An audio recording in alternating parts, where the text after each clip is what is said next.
এটা মহিষের মাথা বানানো হচ্ছে, দুর্গা প্রতিমার উপরে থাকবে। মাটি দিয়ে প্রথম মণ্ডটা বানানো চলছে এখানে, এই দেখতেই পাচ্ছি। প্রথমত আমরা একটা মাটির মণ্ড, মাটির মণ্ডকে আমরা একটা ছোট্ট মতো ঢাঁচা মতো বানিয়েছি। তার মধ্যে এটা দিয়ে এখান থেকে দিয়ে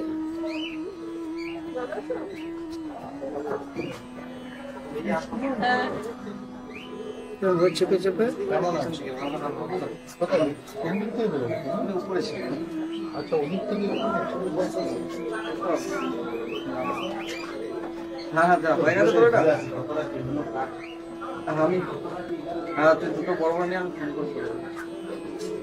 বলি এটা ছোট্ট আইটেম, সেই জন্য এটা ঢাঁচার মধ্যে বেরিয়ে যাচ্ছে। যখন কোনো স্ট্রাকচার বানাবো, ধরুন কোনো ফিগারের বডি বানাবো, একটা বডি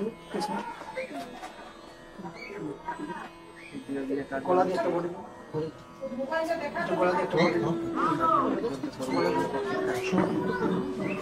যেমন ধরুন এগুলো একটা মূর্তির স্ট্রাকচার। যেমন এটা কৃষ্ণ, একটা আদিবাসী ফিগার আর কি। প্রথমে এটা বডিটা স্ট্রাকচার বানাতে হয়, তারপরে এর মধ্যে গলা দিতে হয় মাটি দিয়ে, হাতে বানানো এবং তারপর এটা মাথা দিতে হয় ডেকোরেটিভ করতে। পুরোটা কমপ্লিট স্ট্রাকচার এটা বলে, এটাকে বলে কমপ্লিট স্ট্রাকচার। এটা গলা হাতে সামনে হয়ে গেছে, প্রসেস চলছে এখানে।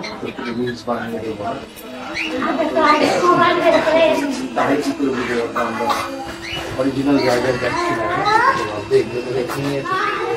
না, তোমার একটা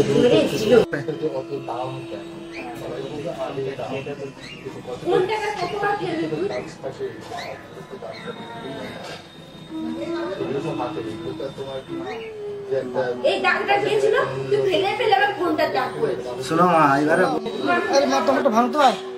আইগো প্রলেপ দেওয়ার কাজে লাগে, কোনো মাটির স্ট্রাকচারকে কাভার করতে। এটার মধ্যে শাল গাছের আঠা বা আঠা যে রজন হয়, ধুনো, সেই ধুনো এবং রোডের যে পিচ তার সাথে মিক্স করে গালা প্রলেপ দেওয়ার কাজে লাগে, কোনো মাটির স্ট্রাকচারকে কাভার করতে। এটার মধ্যে শাল গাছের আঠা বা আঠা যে রজন হয়, ধুনো, সেই ধুনো এবং রোডের যে পিচ তার সাথে মিক্স করে গালা বানায়। গালা বানানোর পর এটা আমরা সুতো বানাচ্ছি। এখানে সুতো প্রসেসটা চলছে, আমরা তাকে দেখাই।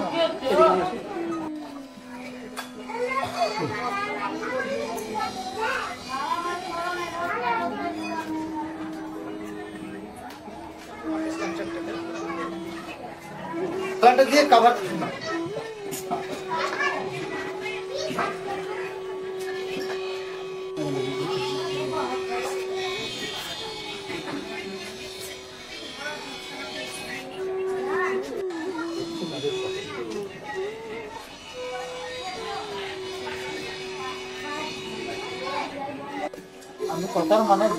গালানো হওয়ার পর গালিয়েছে মাটিটা হচ্ছে এঁটেল মাটি এবং বালির মিক্স থাকে, তারপর ওটা স্ট্রাকচার বানাতে হয়।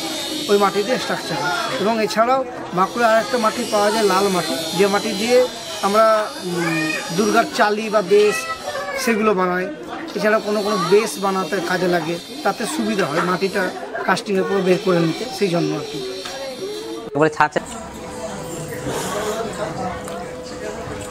নমস্কার, আমার নাম অতনু কর্মকার।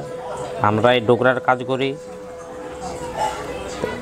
এই কাজটা শিখেছি আমি বাবার কাছ থেকে, তারপরে নিজে আমি বানাচ্ছি। এখন প্রথমে এই ছাঁচ করতে হয় মাটির, তারপরে কাভার করতে ধুনো দিয়ে, তারপরে মোম দিয়ে বানাতে হয়, মানে ডিজাইন দিতে হয়। তো ডিজাইন দিতে, তারপরে ডিজাইন দিয়ে মাটি দিয়ে কাভার করা হয়, মানে ডিজাইনটাকে ধরার জন্য মাটিটাকে দিতে হয়। তারপরে ঢেউরা আবার মাটি, নদীর মাটি বালি আর মেশাই করে ঢেউরানো হয় আমাদের। তারপরে মালটা ভাটিতে দেওয়া হয়, না শুকতে দেওয়া হয়, তারপরে ভাটিতে দেওয়া হয়। এটা গণেশের স্ট্রাকচার, একটা মূর্তি বানানো হচ্ছে, তলা একটা বেস থাকবে, সাথে ইঁদুরও থাকবে, দাঁড়ানো গণেশ। এটা সম্পূর্ণ হাত পা দেওয়া হয়েছে এবং কমপ্লিট এটা ডিজাইন কমপ্লিট হয়েছে আর কি। এর উপরে মাটি দেওয়া হয়।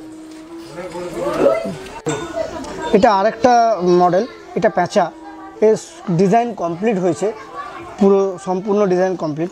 এর পেছনটায় যে মাটিটা আছে কাস্টিংয়ের পর এটা বেরিয়ে যাবে। আমি প্রথমত বলি আমাদের প্রসেসের নাম হচ্ছে lost wax metal casting process, হারানো মোমের ধাতুর ঢালাই। তো এটা বলার কারণ হচ্ছে এই ডিজাইনের উপরে আমাদের একটা মাটি দেওয়া হয়, যে মাটিটাকে আমাদের ভাষায় বলা হয় বা আমরা বলি ন্যানা মাটি, যেটা বাঁকুড়াতে পাওয়া যায়। এবং এই মাটির সাথে আমরা মানে কখনো কখনো প্রয়োজন মতো গোবরও মিক্স করি, আবার শুধুও মাখা হয়। মাটিটা দেওয়ার কারণ হচ্ছে এই ডিজাইনটাকে পুরো সম্পূর্ণভাবে ধরে থাকে এই মাটিটা। কাস্টিংয়ের ভেতরে এই ডিজাইনে এই মাটিটার যে ডাইস হবে এভাবে, এই ধরুন এরকম করে চেপে চেপে মাটিটা যখন দিই আমরা কমপ্লিটলি পুরো প্রোডাক্টটাতে, তখন এই মাটিটা ভেতর থেকে এই ডিজাইনটাকে নিয়ে নিচ্ছে।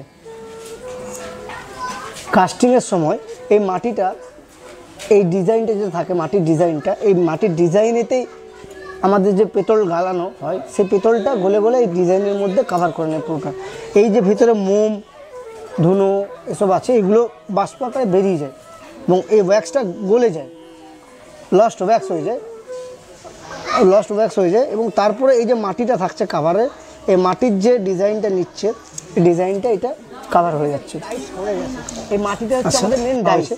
এই মাটিটা যত ফাইন কোয়ালিটি, যত ভালো কোয়ালিটি হবে তত ভেতরের ডিজাইনটা পারফেক্টলি বেরোবে।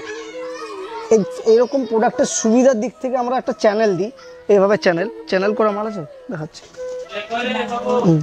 যেমন ধরুন এটা চ্যানেল, এই চ্যানেলটাও কিন্তু আমরা ওই গালা দিয়ে বানাই এবং এটাকেও লাল মাটি দিয়ে কভার করি, কারণ এই চ্যানেলটাকেও ডাইস করে নিচ্ছে এই লাল মাটিটা।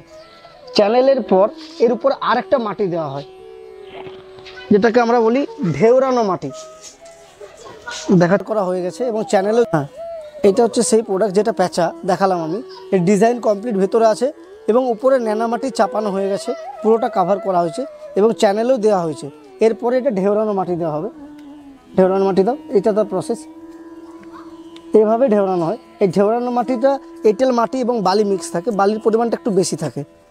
আমাদের ভেতরে মানে এই প্রোডাক্টের ভেতরে যে ন্যানা মাটি দেওয়া হয় সেই ন্যানা মাটিটা কোথাও যদি লিক থাকে বা ফেটে যায় সেটাকে কভার করার জন্য আমাদের এই ঢেউরানো মাটিটা দেওয়া হয়, মানে ভেতরের ডিজাইনটাকে প্রোটেক্ট করার জন্য আর কি। লক্ষ্মী কর্মকার আমি ধরুন ওই 16-17 বছরে বিয়ে হয়েছে। বিয়ের পর পরে আমার পড়াশোনা মানে 12 অবধি পাস করেছি, দিয়ে পরে পড়াশোনা করতে মন করছে, কিন্তু আমার তার আগে বিজনেস আসে এই যে কাজের সম্বন্ধে বিক্রি করার কাজটা তো বাবা আমার স্বামী করে, আমাকে বিক্রি করার দায়িত্বটা দিয়েছে। তো আমি কাজ মানে বিক্রির চাপে পড়ে গেছি, তো ভাবলাম পড়াশোনা করব না আমি বিক্রি ধরবো, দিয়ে আমি ধরেছি বিক্রিটাই। যেটা আমার ধরুন বিয়ে হয়ে গেছে মানে একটা সংসারী মানুষ যতই হোক ছোটোখাটো হলেও সংসারী মানুষ, তাহলে সেই জন্য আমি বিক্রিটা ধরলাম, পড়াশোনাটা সাইডে ছেড়ে দিলাম। দিয়ে করতে করতে আমার 4 বছর হলো ব্যবসা শুরু করা, বিক্রি করা। মানে এই বিক্রি করে খুবই হয়, মোটামুটি সংসার চলে যায়। কাজের সঙ্গে যুক্ত যেতে আমার ডোকরা খুবই ভালো লাগে, আমার তো কাছেই শ্বশুরবাড়ি, তো আমি এখানেই থাকি, এই কাজের সঙ্গে যুক্ত হয়েছি, ভালো লাগে, কাজ করি, সবাইকার সঙ্গে মিলেমিশে থাকি একসাথে। দিয়ে পরে আমাদের এই যে ডোকরা সম্বন্ধে আগে প্রথমে দেখুন এই জিনিসটা, এটা হচ্ছে সরস্বতী আপনার, এটার প্রথমেই আগে একটা ছাঁচ করে দিতে হয়, যেটা হচ্ছে বালি মাটি আর এই দিয়ে ছাঁচ করা হয়। ওই ছাঁচটার পর মোম আর ধুনো দিয়ে জিনিসটাকে এই যে এইটা দেখছেন না, এটা হচ্ছে পুরোটা কাভার করা হয় ধুনো আর মোম দিয়ে ডিজাইন করা হয়। ডিজাইনের পুরো মাটি চাপা দিয়ে কাভার করা হয়। কাভারের পর একটা পিতল যাবার রাস্তা রাখা হয়, চ্যালেঞ্জ যাকে বলে সরষ, সেই সরষেটা দিয়ে আপনার গ্লাসের মতন করা হয়, ওইটার মধ্যে পিতল ঢালা হয়। আগুনে গলাতে দিলে মোম ধুনোটা বেরিয়ে যায়, তার মধ্যে পিতলটা যে গলিয়ে লিকুইডটা ধারা হয় সেটা ঢালার পর পুরোটাই পিতলের হয়ে যায়। অনেক সময় মাটি খুলে সেই মালটাকে বের করে আপনার ভাটির পর বের করে পালিশ করা হয়। পালিশের পর ওটা আরও ফিনিশিং করতে হয়, গ্যাস ওয়েল্ডিং আরে থাকে সেই ওয়েল্ডিং করে, আর তারপর আরেকটা ফিনিশিং হয়, যেটা বিক্রির পর আমরা ফিনিশিং করে দিই, ওটা পিতলের গুঁড়ো দিয়ে আর প্লাস্টিক দিয়ে ফিনিশিং করে দেওয়া হয়। ঢেউরানো মাটি কমপ্লিট। ঢেউরানো মাটির পর আমরা কাস্টিংয়ের প্রসেস দিকে এগোই আর কি।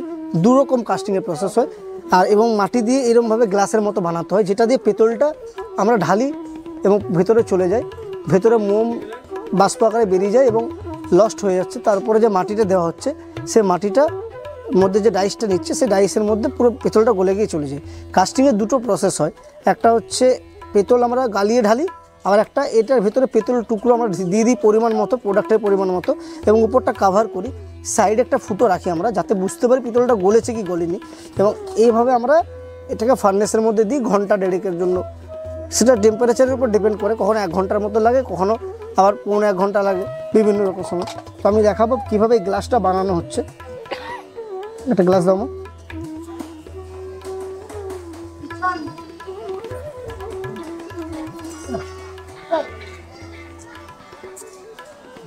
মানে যেটার মধ্যে পিতলটা অলরেডি যাবে, পাত্র একটা।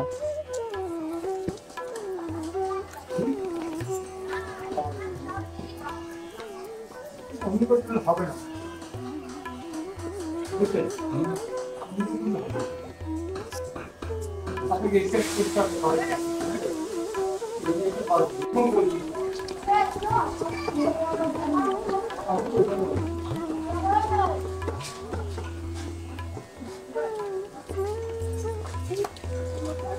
অলরেডি বানিয়ে নিয়েছি আমরা, এবং এর উপরে এটা এরকমভাবে বসিয়ে দেবো।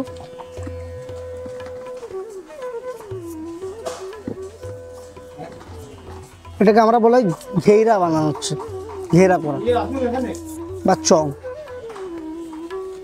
আমাদের মতো।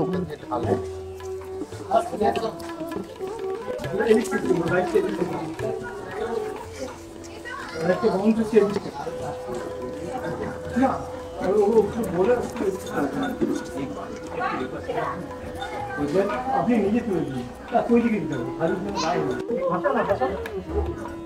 আমাদের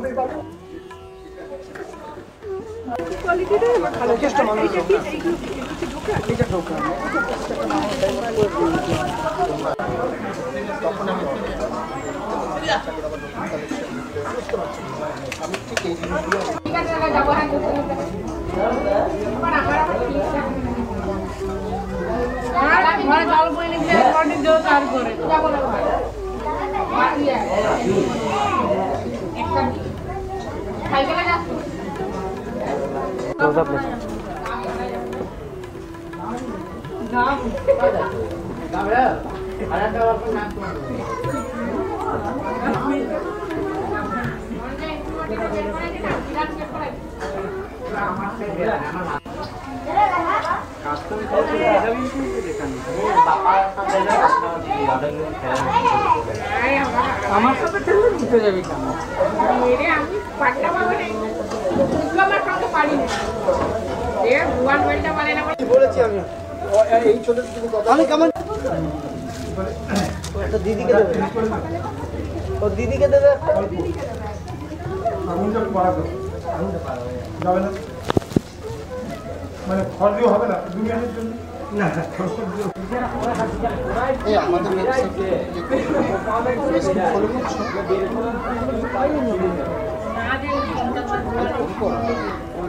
পাঠালে তো আমি চেক করবো কেমন আছেন সেটা পর্যন্ত।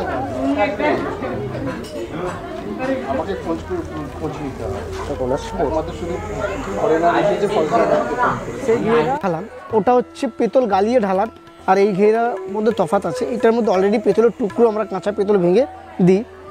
দেওয়ার পর এই যে এখানে দেখছেন এটা কাভার করা হয়েছে, এই যে কাভার করা হয়েছে। এটা দুটো প্রসেস আলাদা, এটাকে পেতল ঢুকিয়ে কাস্টিং করানো হচ্ছে এটার মধ্যে, আর একটার মধ্যে পেতল আলাদা জায়গায় গলবে এবং প্রোডাক্টগুলো আলাদা জায়গায় কাস্টিং হবে আর কি।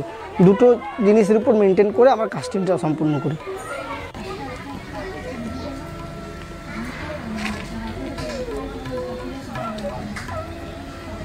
দুটো ফার্নেস আছে, একটার মধ্যে প্রোডাক্টগুলোকে পোড়ানো হয়, দেখায় আপনাদেরকে, আসুন।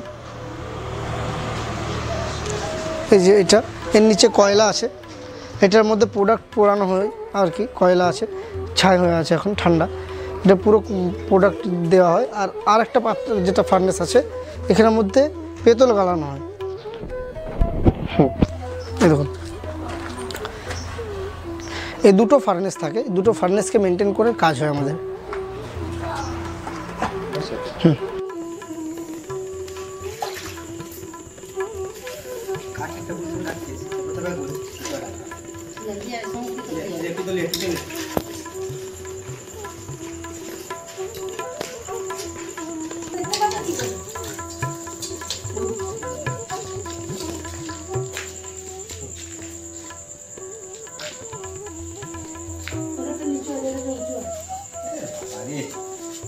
নিচে জেঠি পড়ছে, জেঠি নিচে পড়ছে পিতল।